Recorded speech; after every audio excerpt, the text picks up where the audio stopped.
देख लीजिए लंदन में अपनी न्यू एक्ट्रेस के साथ में खेसारी लाल यादव किस तरह से मौज करते हुए नजर आ रहे हैं। जी हाँ, दर्शना है। दर्शना जो एक्ट्रेस है, नई एक्ट्रेस खेसारी लाल यादव के साथ में जो वहां पे गई है खेसारी लाल यादव के दुबई में शूट करने। मेरे स्क्रीन पे देख सकते हैं कि ये गजब का तस्वीर लुक में वायरल हो रहा है। इन्होंने अभी पोस्ट किया है और साथ में आगे आपने देखा कि वो थी आस्था सिंह। जी हाँ, आस्था सिंह भी गई है।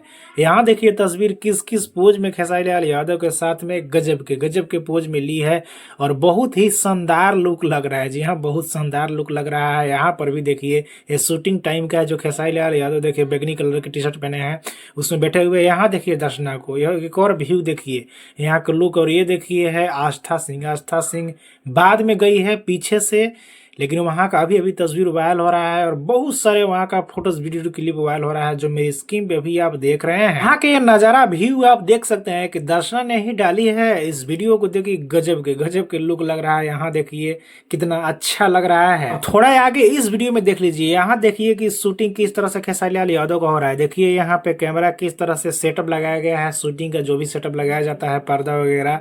और यहाँ पर देखिए बहुत तरह तरह के खेसारी लाल यादव के लुक निकल कर आ रहा है जो मेरी स्क्रीन पे आ गई आप देख सकते हैं। मतलब कि जितना भी तस्वीर अभी चल रहा है सारे के सारे दुबई का ही है। जी हाँ, सैया अरब गइले 2 फिल्म का शूट कर रहे हैं खेसारी लाल यादव। यहाँ देखिए संजय पांडे के साथ में डिनर करते हुए, यहाँ देखिए मौज करते हुए। मतलब कि बहुत सारे क्लिप फोटो वायरल हो रहा है।